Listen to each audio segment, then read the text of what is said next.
In this series is told the story of the cute girl Persia, who grew up in Africa, between the animals of the savannah, and now is taken to live in Japan, accompanied by the old Goken and his grandsons, Gaku and Riki.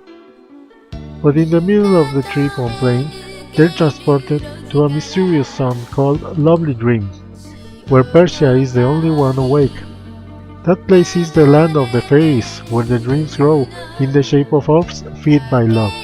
But a lot of them stay frozen by the lack of that love. Then the queen of this land recognizes Persia's skill of feeding the dreams and asks her help to gather that love to defrost them, because if she doesn't achieve it, Gaku and Riki will turn into women. Next, she is sent to the plane, giving her a magic headband, and is secretly accompanied by three Kappa fairies, who will help her accomplish her goal. This headband turns into a magic baton, which, when reciting the magic words, transforms her in a 16-year-old girl, with the outfit she desires. It's like that how the episodes go on, with Persia getting used to the life of the city, helping the people in need, obtaining the love energy, accompanied of her lion friend Simba, that ends up accidentally transformed by her magic in a weird cat when she tries to bring him to live with her. As usual in Studio Pierrot series, this one has the romantic factor of a little girl in love with someone older. This time Persia is in love with Gaku and Riki, when, as in Creamy Mami, they fall in love of her older self, transformed by magic.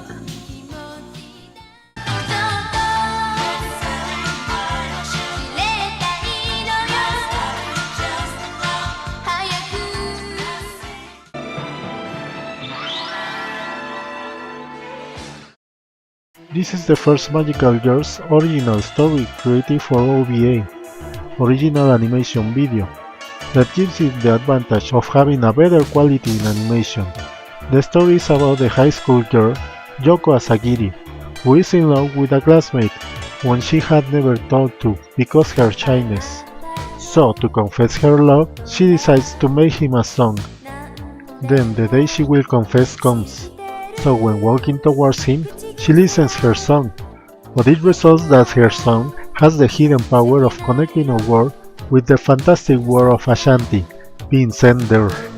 It's then that Yoko became the Leda warrior, getting involved in a battle to save both worlds from the rule of Cell. All of this as a result of the forgotten power of the goddess Leda.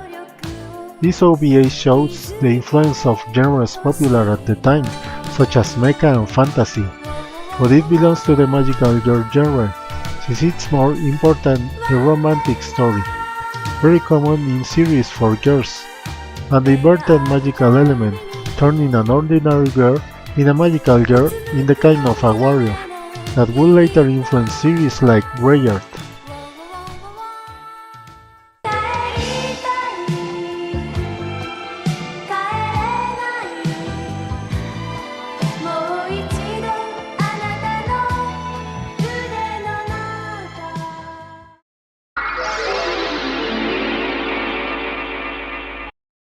This series tells the story of Mai Kazuki,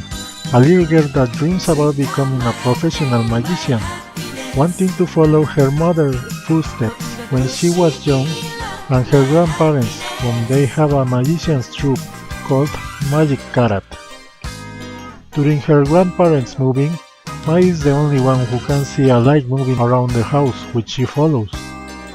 This light ends up staying inside a mirror that her grandfather just gave her. Then the light introduces itself as the fairy Topo, who gives her a bracelet with, as he explains, can use magic, taking Topo the shape of a flying squirrel doll, which now becomes alive. Immediately and quickly, Mai lives for her grandparents' magic show, looking to be part of the show as their assistant. But the show has troubles because Topo's clumsiness, so to go on with the show, Mai uses her bracelet, turning in a green short-haired girl, with a magician outfit helping them by using real magic, being the show a great success and leaving her grandparents confused. As consequence, Magic Carrot is invited to appear in a TV show with the condition that Mai, as her older girl identity, has to be there. Since then, she becomes the popular magician Emmy, being her name a tribute to her idol, the great magician Emily Howell. Through these events, Mai meets the young boxer Show Yuki, who is her grandparents' tenant, becoming gradually Mai's love interest. Despite Mai having her magic powers, she wants to be recognized as a true magician, so she keeps improving her skills as an illusionist, even if she is underestimated by everyone else, trying not to use her magic in the shows.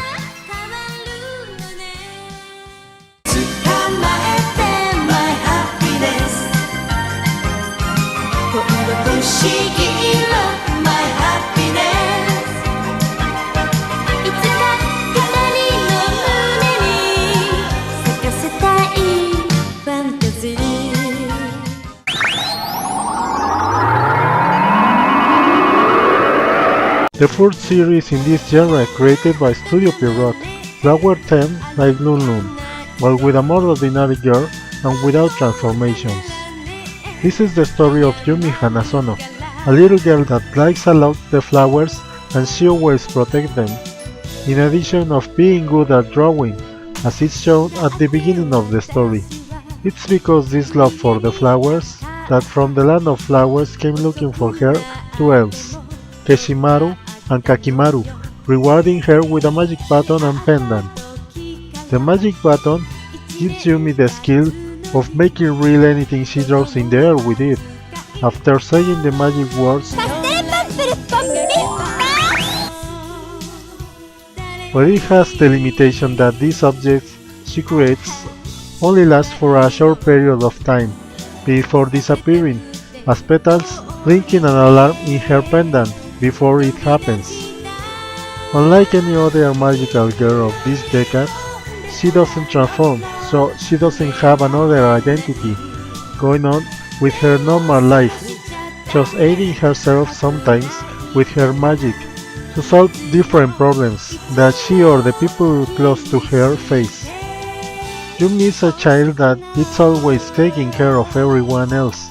but she has a very impulsive character, having troubles when doing the things without thinking in the consequences of her acts. So far, Studio Pierrot series showed a discreet and mild fan service, showing quick pics of the protagonist's underwear. This one was bolder because there are many situations when she is shown without clothes, either because of mistakes with her magic or the usual bad sequences. The series lasted less episodes, different to the previous ones because it didn't have so much success, but the concept of her magic was something that Studio Pierrot was interested to further develop, becoming the base for the concept of the OVA Fashion Lala and the TV series Fancy Lala.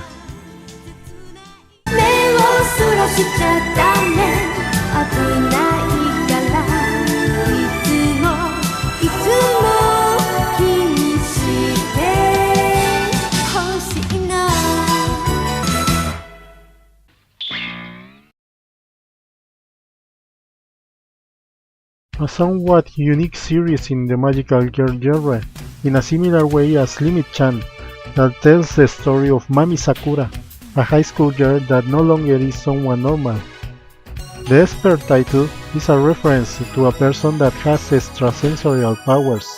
or as is commonly called, a psychic, and it's the kind of powers that are awakened in Mami one day when facing a dangerous situation with her friend Kazuo Takahata. Since then, Mami starts to get skills like teleportation, telekinesis, and telepathy that, at first, her friend Kazuo thinks that he is the one who uses them, until a little later he knows the truth, being angry about it, but since he's Mami's best friend and possible lover, he decides to help her improve her powers, being the only one that knows about them, because Mami realizes that her parents wouldn't accept them. Kazuo not only is loyal and devoted, but also very smart and ingenious, so he develops methods for Mami to be able to control her powers, and with her he gets to understand and explain how they work. So he creates the teleportation gun, a small gadget disguised as a heart-shaped brooch that shoots pellets that, when shooting Mami herself, she teleports as a reflex to avoiding it. The story goes on with the adventures Mami has every day, helping the people in need, knowing by telepathy as an alarm when someone needs her, being gradually able to distinguish the ones that need her the most, teleporting where she has to be. Watching the character design is distinctive, the style of the creator Fujiko F. Fujio, famous for the beloved series in Japan, Doraemon, and is unique the way he develops the story, giving a realistic approach to everything, having a logical explanation to Mami's skills, living in a believable community, touching even controversial subjects, like showing Mami's nudity as the model for her father, who is an artist, in many episodes. Noting the reactions to that subject from Mami as somewhat normal with no prejudices to Kazuo that feels uncomfortable watching her portraits.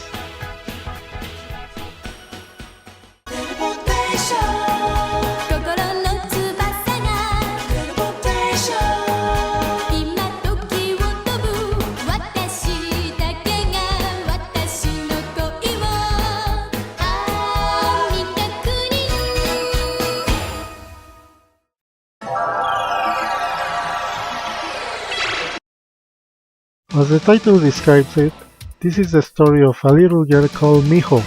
that lives in a harbor city with her aunt and girl cousins that take care of her while her father is traveling because of his work, having her own a clothes store where she sells her designs. All the city is excited preparing for the Dancing Queen contest, in which the girls will compete not only in dancing but also showing how pretty they are, being very important the way they are dressed. This is the reason Miho's aunt tries to win designing her daughter's dresses, dismissing Miho's desire to compete making a dress she could design. This is how the story shows some similarities to the tale of Cinderella, when Miho is let out of the contest until one of her cousins tries to help her, proposing her to make her dress, and at the same time, as the role of the prince, the son of the city mayor comes rebelling against his father's will and the contest, trying to boycott the contest, seeing it as a way of abuse of the power of his father and the most influential people in the city. When the story keeps advancing, Miho discovers an old book that has two fairies, like the ones in Pastel Yumi, who ends up giving her the magic to make real every dress she draws, and turn herself in a teenager. This story is the obvious prototype of what could become years later the Fancy Lala series, showing common things in both, like the protagonist Miho, the kind of magic she uses, and the two fairies that look almost the same and have the same names.